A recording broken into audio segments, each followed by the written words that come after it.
Please join me in welcoming Southern California native Patrick Cantlay to the interview area. Patrick, how does it feel to be out here at LACC this week? It's great. I played golf at UCLA just right down the road for a couple years, and so played here dozens of times.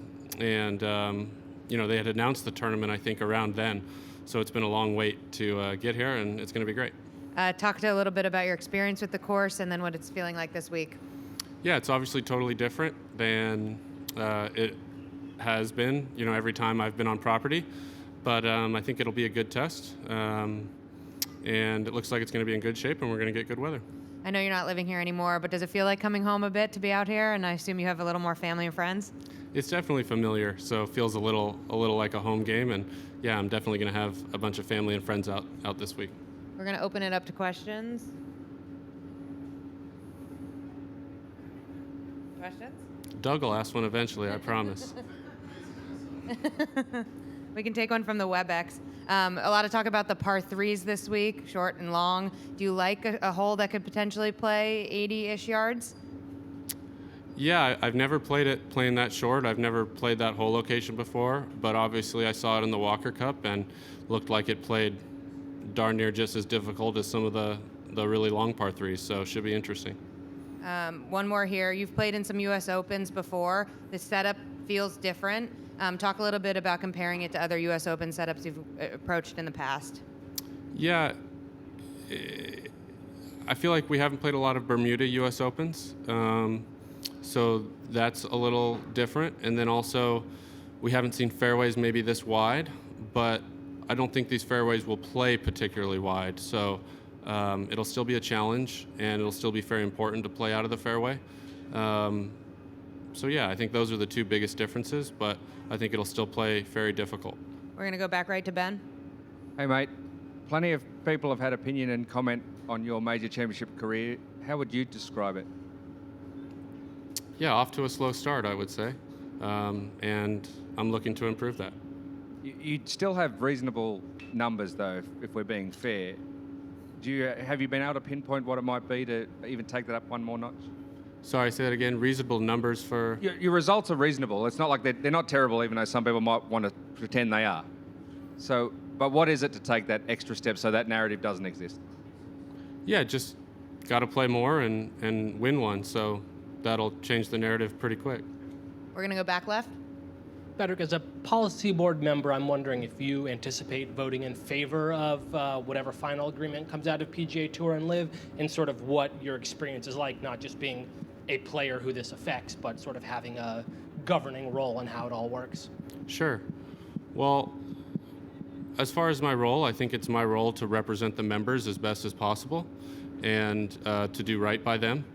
And as far as the deal goes, I don't have enough information about the deal yet to have a unfavorable or favorable view about it. We're going to go to Doug and then Joel. Two questions. Just on that, I'm just curious exactly where you were when you got the news and what your reaction was. I was at home in Jupiter, and I got told, I think like most of the other players on the policy board, right before and the morning of. And I was obviously shocked, like I imagine most people. You don't seem like you get shocked very often. I try to predict what the future is, but I've been wrong about many things, and I was shocked. I was shocked at this. One other thing, a little bit off topic, as we talk about this kind of divisiveness in the game. One thing that's getting overlooked now is what we had going on at the Memorial a few weeks ago with the proposal of the rollback of the golf ball. Not so much your position on that, but where do you see that process of the proposal, the feedback, the whole timeline they're on? How do you see that working out in the midst of all this? Yeah, it obviously pales in comparison when before it was maybe the biggest new issue we were talking about. We had a PAC meeting where the USGA came at Memorial to talk to us about it, and we had the club manufacturers and the ball manufacturers come in right after for the same meeting. And so that was, tensions were high in those meetings. So, but like I said, it takes a little bit of a back seat given all this other stuff going on. I mean, both I think are really, really important. I mean, that sounds cliche or like underplaying it. I mean, they're of paramount importance because they affect every single player on tour immensely. And so I think it's really important not to lose sight of both of the big things going on in golf right now. And I think as players, we need to make sure that we have a seat at the table and understand what the potential changes are and do our best to, I should say for me personally, to do my best to represent the membership as best I can, considering I'm on the policy board. Do you have any feeling whether they should proceed with it accordingly, the USGA and RA, given the environment we're in? I personally think it was bad before the environment, and so I think it would,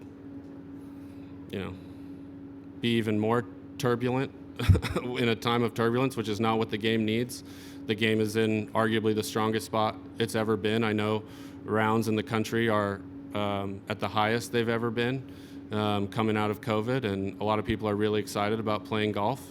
And being in South Florida, all the clubs that around are busy. The public golf courses are extremely busy, so it seems like golf's in a good spot, and doing anything that could potentially harm that would be foolish. Front left to Joel. Pat, a few players have alluded. Certainly a tough venue. This may facilitate some more fireworks than we're used to seeing out of a U.S. Open venue. Do you think that type of setup, or does your game favor that type of setup, or maybe like the traditional brute of a U.S. Open setup we've come to know? Yeah, I think when you say fireworks, I think there's just more an extreme collection of really tough holes and then birdieable holes. So I think some of the par fives, like 8, and then the drivable hole 6, although they kind of trick that up so it'll play, I think, more difficult than it ever has for sure. There's just holes where you feel like you should definitely make birdies and give yourself looks. There's some early wedges that you can get, one you can get, but then there's some really hard holes, and especially if you're not playing from the fairway, they can get really difficult. So I think the harder holes may be harder, and the easier holes may be a little easier than a standard U.S. Open. Front right. You mentioned number 6. What have they done to maybe trick it up and make it different? And what are some of the factors that you think of when determining whether you're going to go forward or lay up? Yeah, hole location obviously dependent on laying up or going forward, I think.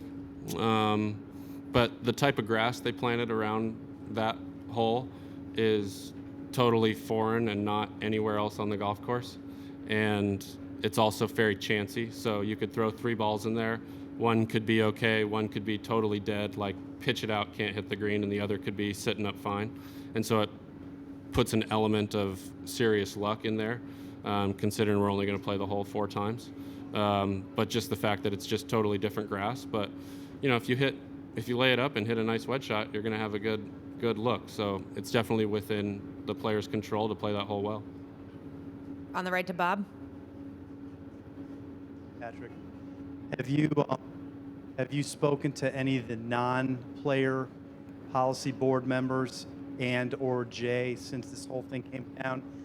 And aside from us asking you about this during the U.S. Open week, what's the distraction level like, if any, other than us? What's the strategy level? The distraction level. Oh. Yeah, I've talked to a number of people, independents on the board, players on the board, and I've talked to Jay. I'm just trying to get as much information about it as possible so I can, form my opinion. And right now it seems like it's still too early to have enough information to have, a good handle on the situation. And yeah, it's a distraction, but I imagine it's a distraction for, everyone. And come tournament time, it won't be on my mind. Do you get a sense that this is going to take weeks, months before you'll get a handle or anybody will get a handle on what it really all means? Yeah, I know there's a policy board meeting coming up in a couple weeks, the week of Detroit. So I hope to have definitely more information by then. And I imagine, after the meeting, I'll have, far more information than I do right now. We're going to go here, back left corner. Hey, Patrick McKenna-Keel, Pac-12. As a member of the UCLA Athletics Hall of Fame 2022, wanted to ask if you've had a chance to meet Omar Morales, who qualified this week, and if so, what that interaction has been like, and what advice you would have for him as he heads into the Open. I haven't met Omar yet, but I did see that he had qualified, and that's great. I'm looking forward to hopefully running into him this week. And I would just say to treat it like, any other tournament that he plays. Get as prepared as you can, and know that if he plays, his own game and plays well, he can compete. Amazing. Thank you so much. We're going to go back here. Patrick, I'm curious, in the times you've been here, have you heard any weird stories or heard any weird noises in the area to the right of the 14th tee? Yeah, you can hear the monkeys almost every time you go back there. And there's a bunch of other wildlife back there that you can hear occasionally. Is it distracting? Not for me. We're going to go right here.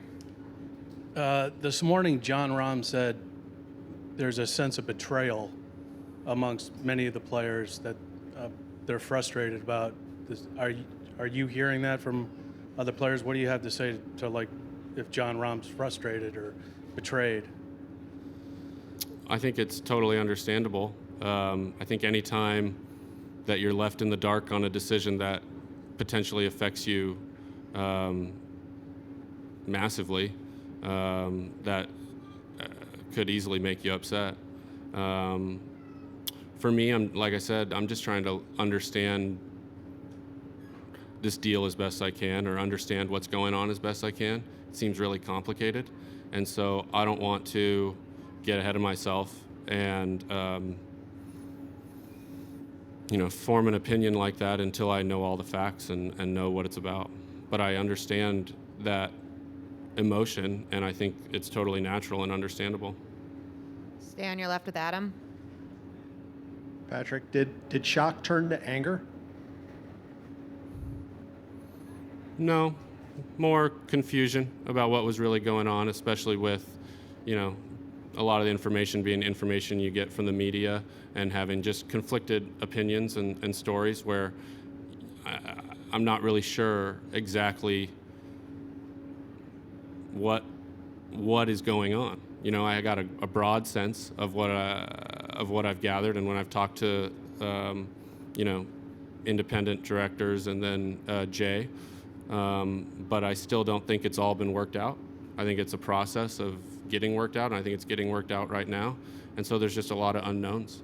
Do you think players who stayed loyal should be rewarded for that? In a perfect world, yeah. In the real world? I think the real answer is we'll see, and it hasn't been decided yet. Anything else for Patrick?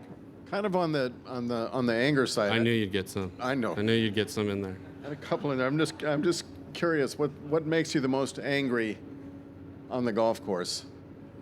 And which of the four majors invoke the most anger from you, do you think, typically? I don't get very angry. Sometimes I'll get frustrated if I feel like I'm not executing how I should. And I don't think I have that at any one major or the other. You don't get angry on the golf course? I don't think it ever turns into real anger, but yeah, I get frustrated just like anyone else. Okay. And lastly, to wrap up this wonderful conversation, as much as you read, do you read much golf news, and did you read a lot last week, and were you entertained? I definitely read more last week than a normal week. There was much more of it, and that was, I actually looked for golf articles last week, which is very abnormal. Normally they find me. We're going to go back to Adam. Patrick, do you think yourself, who's played here dozens of times, the guys who played in the Walker Cup, is there any advantage to that? I hope so. I feel really comfortable with, knowing where I need to hit it, and I don't think it's,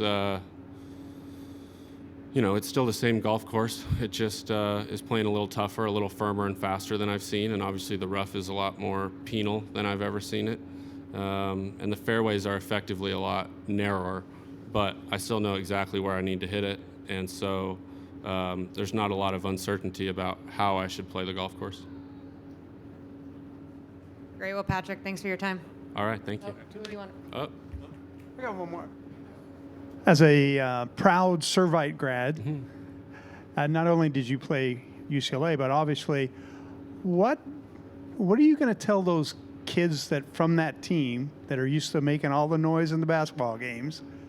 What are you going to tell them when they come to root for you this week? Well, Any messages for them?